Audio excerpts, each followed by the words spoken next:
Hi ಎಲ್ಲರಿಗೂ ನಮಸ್ಕಾರ. Study ಮಾಡಲ್ education ಚಾನಲ್ಗೆ ಸ್ವಾಗತ. ನೋಡಿ, second PUC business study important ಕ್ವಶನ್ಸ್ನ ನಾವೇನು ಹೇಳ್ತೀವಿ ನೋಡಿ, ಅದು 100% ಗ್ಯಾರಂಟಿ ಬರುತ್ತೆ.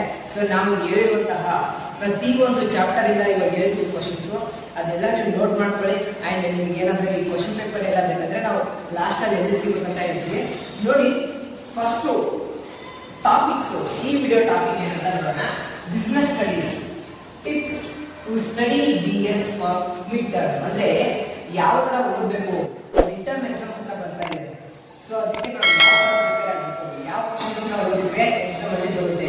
100% ಕ್ವಶನ್ಸ್ ನ ಯಾವ ರೀತಿ ಅನಲೈಸ್ ಮಾಡಿ ಯಾವ ರೀತಿ ತೆಗಿತಾರೆ ಅಂತ ಈ ವಿಡಿಯೋದಲ್ಲಿ ಬಂದಿದೆ. ನಾವು ಇನ್ನೊಂದು ಇಂಪಾರ್ಟೆಂಟ್ ಕ್ವಶನ್ಸ್ ಹೇಳ್ತೀವಿ. ಅಂಡ್ ಕಂಪಲ್ಸರಿ ಕ್ವಶನ್ ಏನಂದ್ರೆ, ನಾವು ಏನಾದರೂ ಅಕಸ್ಮಾತ್ ನಾವು ಆಗಿರುವಂತಹ ಕ್ವಶನ್ಸ್ ಬಂದಿರಲಿಲ್ಲ ಅಂದ್ರೆ ಕಮೆಂಟ್ ಮುಖ ತಿಳಿಸಿ, ಓಕೆನಾ? ಸೊ ಇನ್ನೊಂದು 100% ಫಿಕ್ಸ್ ಕ್ವಶನ್ ಟಾರ್ಗೆಟ್. ನಾವು ಹೇಳುವಂತಹ ಪ್ರಶ್ನೆಗಳಿಗೆ ನೀವು ಕರೆಕ್ಟ್ ಆಗಿ ಫೋಕಸ್ ಮಾಡಿ ಓದ್ಕೊಂಡ್ರೆ 100% 80 ಔಟ್ ಆಫ್ ಬಿಸ್ನೆಸ್ ಸ್ಟಡಿಯಲ್ಲಿ ಇರ್ಬೋದು, ಓಕೆನಾ? ಸೊ ಬನ್ನಿ, ಚಾಪ್ಟರ್ 1 ಅಲ್ಲಿ ನೋಡಿ, ಅದರಲ್ಲಿ ಯಾವ ಚಾಪ್ಟರ್ ಅಂದ್ರೆ nature and significance of management. MCQ 2 ಕೊಡ್ತಾರೆ, 2 ಮಾರ್ಕ್ಸ್ 1 ಕೊಡ್ತಾರೆ, 8 ಮಾರ್ಕ್ಸ್ 1 ಕೊಡ್ತಾರೆ. ನೋಡಿ, ಇದರಲ್ಲಿ MCQ ನಿಮ್ಮ ಕೈಲಿರುತ್ತೆ, ಓದ್ಕೋಬೇಕು, ಓಕೆನಾ?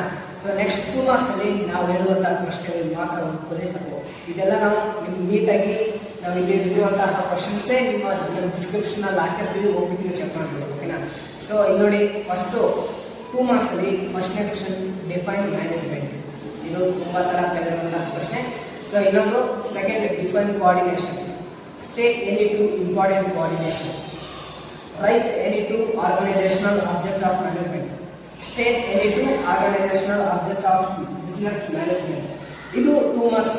ಇದರಲ್ಲಿ ಇಲ್ಲಿ 5 ಕ್ವಶನ್ ಇದೆ. ಇದ್ರಲ್ಲಿ ಬಿಟ್ಟು ಮತ್ತೆ ಯಾವುದು ಕ್ವಶನ್ ಕೇಳಲ್ಲ, 100% ಗ್ಯಾರಂಟಿ ಕೊಡ್ತೀವಿ, ಓಕೆನಾ? ಸೊ ನೆಕ್ಸ್ಟ್ ನೋಡಿ, 8 ಮಾರ್ಕ್ಸ್ ಅಲ್ಲಿ 8 ಮಾರ್ಕ್ಸ್ ಬಂದ್ರೆ explain the characteristic of management. ಇದರಲ್ಲಿ 3 ಕ್ವಶನ್ ಕೇಳಿರ್ತಾರೆ. ಸೊ 1 ಲೆಸನ್ ಅಲ್ಲಿ ಫಿಕ್ಸ್ ನೋಡಿ, ಇದು ಮೊಟ್ಟ ಮೊದಲನೇ ಪ್ರಶ್ನೆ, 8ನೇ ಮಾರ್ಕ್ಸಿನಲ್ಲಿ ಮೊಟ್ಟ ಮೊದಲನೇ ಪ್ರಶ್ನೆ. ಈ 3ರಿಂದ ಒಂದು ಆಯ್ಕೆ ಆಗಿರುತ್ತೆ. Explain the characteristic of management ಬಂದಿರುತ್ತೆ. ಇಲ್ಲಾಂದ್ರೆ what is the coordination, explain the characteristic of coordination ಇರುತ್ತೆ. ಇಲ್ಲ ಅಂದ್ರೆ ಇವೆರಡು ಕೊಡ್ಲಿಲ್ಲ ಅಂದ್ರೆ ಲಾಸ್ಟ್ ಇನ್ನೊಂದಿದೆ ಅಲ್ವಾ, management is consider to be the both and art and science. ಇದು ಡಿಸ್ಕಸ್ ಮಾಡಿ ಅಂತ ಕೊಡ್ತಾರೆ. ನೋಡಿ, ಫಸ್ಟ್ನೇ ಚಾಪ್ಟರ್ ಏನಿರುತ್ತೆ ನಿಮ್ಮ ಕೈಲಿರುತ್ತೆ. ಈ ಚಾಪ್ಟರ್ ಓದ್ಕೊಂಡ್ರೆ 100% ಎಷ್ಟು ಅಂತ ತಗೋಬಹುದು ಅಂದ್ರೆ 2 + 2 10 ಆಗುತ್ತೆ. 10 + 12 ಈ ಒಂದೇ ಚಾಪ್ಟರ್ ಇಂದ 12 ಮಾರ್ಕ್ಸ್ ಈಸಿಯಾಗಿ ನಿಮ್ಮ ಕೈಯಲ್ಲಿರುತ್ತೆ, ನೀವು ತಗೋಬಹುದು. ಸೊ 12 ಮಾರ್ಕ್ಸ್ ನಿಮ್ಗೆ ಬೇಕಂದ್ರೆ ನಾವು ಹೇಳಿರುವಂತಹ ಪ್ರಶ್ನೆಗಳನ್ನ ರೆಫರ್ ಮಾಡಿ ಅದನ್ನ ನೀವು ಓದಿ ಪ್ರಾಕ್ಟೀಸ್ ಮಾಡಿ. ಸೊ ಇನ್ನೊಂದೇನಂದ್ರೆ 8 ಮಾರ್ಕ್ಸ್ ಇಂದ ಇರುತ್ತಲ್ವಾ, ಅದ್ರಲ್ಲಿ ಕಂಪಲ್ಸರಿ ಕ್ವಶನ್ ಇರುತ್ತೆ, ಹೋಗು ನೀವು ಪ್ರಾಕ್ಟೀಸ್ ಮಾಡಿ, ಓಕೆನಾ? ಸೊ 3 ಕ್ವಶನ್ ಇರೋದು, 3 ಕ್ವಶನ್ ಅಲ್ಲಿ 3 ಬಿಟ್ರೆ ನಿಮ್ಮಂತ ಮೂರ್ಖತನರು ಯಾರು ಇಲ್ಲ ಅಂತ ಹೇಳ್ತಾ ನೋಡಿ. Next chapter 2 principle of management. ಇಲ್ಲಿ ನಾನು ಕೈಯಲ್ಲಿ ಇಟ್ಕೊಂಡಿರೋದು, ಸೊ ನಿಮಗೆ ಕಾಣಲ್ಲ, ಅದಕ್ಕೆ ನಾವು ಕೆಳಗಡೆ ಡಿಸ್ಕ್ರಿಪ್ಷನ್ ಅಲ್ಲಿ ನಿಮ್ಗೆಲ್ಲ PDF ಹಾಕಿದ್ವಿ. ನೀವು ಹೋಗಿ ಲಿಂಕ್ ಅನ್ನ ಓಪನ್ ಮಾಡಿ ಜೆರಾಕ್ಸ್ ತಗೋಬಹುದು. ಸೊ ಜೆರಾಕ್ಸ್ ಹಾಕ್ಲೇ ಇರೋದು ಅದನ್ನ ಸ್ಕ್ರೀನ್ ಶಾಟ್ ಹೊಡೆದು ನೀವು ಓಪನ್ ಮಾಡ್ಬೋದು, ಓಕೆನಾ? ಸೊ ನೋಡಿ, MCQ ಅದರಲ್ಲಿ 2 ಕೊಡ್ತಾರೆ, 2 ಮಾರ್ಕ್ಸ್ ಕೊಡ್ತಾರೆ, 4 ಮಾರ್ಕ್ಸ್ ಕೊಡ್ತಾರೆ. ಸೊ ಇದರಲ್ಲಿ 8 ಮಾರ್ಕ್ಸ್ ಇಲ್ಲ.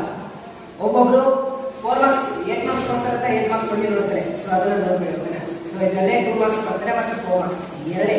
ನೋಡಿ, 2 ಮಾರ್ಕ್ಸ್ ಅಲ್ಲಿ ಬಂದು ಫಸ್ಟ್ನೇದು state any 2 difference between the unity of command and unity of direction. 2 marks ಅಲ್ಲಿ ಡಿಫರೆನ್ಸ್ ಕೇಳ್ತಾರೆ. ಸೊ ಡಿಫರೆನ್ಸ್ ಕೇಳಿದ್ರೆ ಯಾವ್ದೆಲ್ಲ ಕೇಳ್ತಾರೆ ಅಂದ್ರೆ ಯೂನಿಟಿ ಆಫ್ ಕಮಾಂಡ್ ಮತ್ತೆ ಯೂನಿಟಿ ಆಫ್ ಡೈರೆಕ್ಷನ್ ಇದು ಕೊಡ್ತಾರೆ, ಓಕೆನಾ? So next state any 2 nature of business principle of management. Nature of the principle of management ಇದೊಂದು ಕೇಳ್ತಾರೆ, ಓಕೆನಾ? ಸೊ ವಾಟ್ ಈಸ್ ಡಿಸಿಪ್ಲಿನ್ ಕೇಳ್ತಾರೆ. Right any 2 significance of principle of management. What is gang line, what is colour. ನೋಡಿ, ಇದರಲ್ಲಿ important questions ನ ಯಾವುದೆಲ್ಲ ಹೇಳ್ತಿದ್ರಿ, ಇದು ಬೇರೆ ಬೇರೆ ಡಿಫ್ರೆನ್ಸ್ ಅದೆಲ್ಲ ಜಾಸ್ತಿ ಬೇರೆ ಅದು ಕೇಳೋದು. ಸೊ ಮೋಸ್ಟ್ ಇಂಪಾರ್ಟೆಂಟ್ ಆಗುತ್ತೆ ಸ್ಕಾಲರ್ ಚೈನು, ಇನ್ನೊಂದು ಗ್ಯಾಂಗ್ಲೈನ್ ಇದೆ, ಅದು ಇಂಪಾರ್ಟೆಂಟ್. ಸೊ ಇನ್ನೊಂದು write any 2 significance of principle of management. ಇಷ್ಟು 2 ಮಾರ್ಕ್ಸ್ ಇದೆ, ಓಕೆನಾ?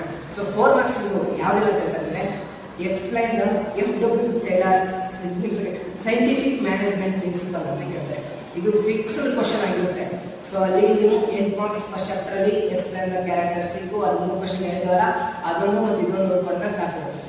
ನೋಡಿ, explain the F W. Taylor's scientific management principle ಅಂತ ಇದೆ. ಸೊ ಇದನ್ನು ಇದೇ ಕ್ವಶನ್ ಇನ್ನೊಂದು ರೀತಿಯಲ್ಲಿ ಕೇಳಬಹುದು. ಏನಂತಂದ್ರೆ explain the principle of scientific management contribute by the Taylor. ಅದನ್ನ ಡಿಫ್ರೆಂಟ್ ಆಗಿ ಕೇಳ್ತಾರೆ. ಯಾವ ತರ ಅಂದ್ರೆ explain the scientific management principles of the contribute the Taylor ಅಂತ ಹೇಳ್ತಾರೆ. ಓಕೆನಾ? So next briefly explain the 84 techniques of the scientific work study. ಅದು ಮೆಷನ್ ಮೋಷನ್ ಸ್ಟಡಿ ಅದು ಎಲ್ಲ ಇದರಲ್ಲಿ ಜಾಸ್ತಿ ಅಂದ್ರೆ ಫಸ್ಟ್ನೇ ಕ್ವಶನ್ ಕೇಳ್ತಾರೆ ಎಕ್ಸ್ಪ್ಲೈನ್ ದ ಎಫ್.ಡಬ್ಲ್ಯೂ. ಟೇಲರ್ಸ್ ಅಂತ. ಅಕಸ್ಮಾತ್ ಅದು ಕೇಳಿದ್ರೆ briefly explain the 84 techniques of the scientific work study ಅದನ್ನು ಅದು ಅಕಸ್ಮಾತ್ ಕೇಳಿದ್ರೆ discuss the significance of principle management by the giving explaining 84 points ಅಂತ ಇದೆ.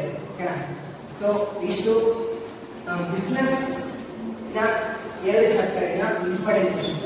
ಸೊ ಚಾಪ್ಟರ್ 3 ಅಲ್ಲಿ ಈ ಚಾಪ್ಟರ್ ನ ಬಿಟ್ರೆ ನಿಮ್ಮಂತ ಮೂರ್ಖತನರು ಯಾರಿಲ್ಲ. ಯಾಕಂದ್ರೆ ಇಲ್ಲಿ ನೋಡಿ, ಸೊ ನಾನು ಬೈದಿದ್ರ ಅಂತ ಅನ್ಕೊಳ್ಬೇಡಿ, ಒಂದು ಸಜೆಷನ್ ಕೊಡ್ತಾ ಇದ್ದೀನಿ ನಿಮಗೆ. ಓಕೆನಾ? ಸೊ 4 ಮಾರ್ಕ್ಸ್ ಕೊಡ್ತಾರೆ ಕಂಪಲ್ಸರಿ. 2 ಕ್ವಶನ್ ಓದ್ಕೊಂಡ್ರೆ 8 ಮಾರ್ಕ್ಸ್ ನಿಮ್ಮ ಕೈಲಿರುತ್ತೆ. ಸೊ ಈ ಚಾಪ್ಟರ್ ಇಂದ ಬಿಸ್ನೆಸ್ ಎನ್ವೈರನ್ಮೆಂಟ್ ಚಾಪ್ಟರ್ ಇಂದ 2 ಕ್ವಶನ್ ಕಂಪಲ್ಸರಿ. 2 ಕ್ವಶನ್. ಓಕೆನಾ? ಸೊ MCQ ಅದು ಒಂದಿರುತ್ತೆ, ಓದ್ಕೊಳ್ಳಿ. ಸೊ 4 ಮಾರ್ಕ್ಸ್ ಇಂಪಾರ್ಟೆಂಟ್ ಕ್ವಶನ್ಸ್ 2 ಅವೆರಡು ಕ್ವಶನ್ ಹೇಳ್ತೀನಿ ನೋಡಿ. Briefly explain any 4 dimension of business environment ಇದೆ. ಸೊ ಇನ್ನೊಂದು ಕ್ವಶನ್ ಅಂತಂದ್ರೆ ಎಕ್ಸ್ಪ್ಲೈನ್ ದ ಎನಿ 4. ಸೊ ಇನ್ನೊಂದು ಕ್ವಶನ್ ಅಂತಂದ್ರೆ explain the any 4 feature of business environment ಅಂತ ಇದೆ. ಇವೆರಡು ಕ್ವಶನ್ ಬಿಟ್ಟು ಮತ್ತೆ ಯಾವುದು ಕೇಳಲ್ಲ. ಈ ಚಾಪ್ಟರ್ ಇಂದ ಇವೆರಡು ಕ್ವಶನ್ ಬಿಟ್ಟು ಮತ್ತೆ ಯಾವುದು ಕೇಳಲ್ಲ.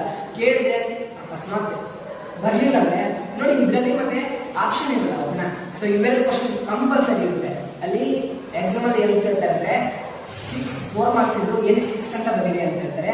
ಸೊ ಅದರಲ್ಲಿ ಬಿಸ್ನೆಸ್ ಎನ್ವೈರನ್ಮೆಂಟ್ ಚಾಪ್ಟರ್ ಇಂದನೇ 2 ಕ್ವಶನ್ ಬರುತ್ತೆ. ಅವೇ 2 question briefly explain the any 4 dimension of the business environment, explain the any 4 features of business environment. ಇವೆರಡು ಕ್ವಶನ್ ಕಂಪಲ್ಸರಿ ಇರುತ್ತೆ. ಓಕೆನಾ? ಸೊ ನೆಕ್ಸ್ಟ್ ಚಾಪ್ಟರ್ ಯಾವುದಂದ್ರೆ ಪ್ಲಾನಿಂಗ್. ಇದರಲ್ಲಿ 2 ಮಾರ್ಕ್ಸ್ ಕೇಳ್ತಾರೆ. ಸೊ ಇನ್ನೊಂದು 4 ಮಾರ್ಕ್ಸ್. ಇದರಲ್ಲೂ ಸೇಮ್ 2 ಮಾರ್ಕ್ಸ್ ಕೇಳ್ತಾರೆ, ಇನ್ನೊಂದು 4 ಮಾರ್ಕ್ಸ್. ಸೊ 2 ಮಾರ್ಕ್ಸ್ ಅಲ್ಲಿ give the meaning of planning premises ಅಂತ ಇದೆ. So state the first 2 step in planning process. ಇದೊಂದು compulsory question. State the step first 2 step in the planning process. What is the procedure ಅಂತ ಇದೆ. Right any 2 features of planning. What is the strategy, what is the planning, what is the policy, what is the policy ಮತ್ತೆ planning strategy. ಇನ್ನೊಂದು what is the procedure ಅಂತ ಇದಲ್ವಾ, ಇದು ನೋಡ್ಕೊಳ್ಳಿ. ಯಾಕಂದ್ರೆ what is ಅಂತ ಇರುತ್ತಲ್ಲ ಅದೇ ಕೇಳೋದು ಜಾಸ್ತಿ. ಅದು ಕೇಳಿದ್ರೆ state the first 2 steps in the planning process ಅಂತ ಇದೆ, ಅದು ಕೇಳ್ತಾರೆ. ಸೊ 4 ಮಾರ್ಕ್ಸ್ ಅಲ್ಲಿ ನೋಡಬಹುದಾದ್ರೆ explain the importance of planning with any 4 points. ಇದರಲ್ಲಿ 3 ಕ್ವಶನ್ ಇರುತ್ತೆ. ಸೊ ಕಂಪಲ್ಸರಿ ಬರುತ್ತೆ. ಇದರಲ್ಲಿ 1 ಕ್ವಶನ್ ಬರುತ್ತೆ. Explain the importance of planning with any 4 points ಅಂತ ಇದೆ. So explain any 4 features of planning, briefly explain any 4 limitation of planning ಅಂತ ಇದೆ. ಓಕೆನಾ? ಸೊ ಇಷ್ಟು ನಾವು 4 ಚಾಪ್ಟರ್ ಕ್ವಶನ್ಸ್ ಇಂಪಾರ್ಟೆಂಟ್ ನೋಡಿದ್ವಿ. ಇನ್ನೂ 2 ಕ್ವಶನ್ಸ್, ಇನ್ನೂ 2 ಚಾಪ್ಟರ್ ನೋಡ್ಬೇಕಾದ್ರೆ ಸೊ ಅದರಲ್ಲಿ ವೆರಿ ಇಂಪಾರ್ಟೆಂಟ್ ಕ್ವಶನ್ಸ್ ಆಗಿರುತ್ತೆ. ಯಾಕಂದ್ರೆ ಒಂದೊಂದು ಲೆಸನ್ ಇಂದ 12, ಇನ್ನೊಂದು ಲೆಸನ್ ಇಂದ 16 ಮಾರ್ಕ್ಸ್ ಬರುತ್ತೆ.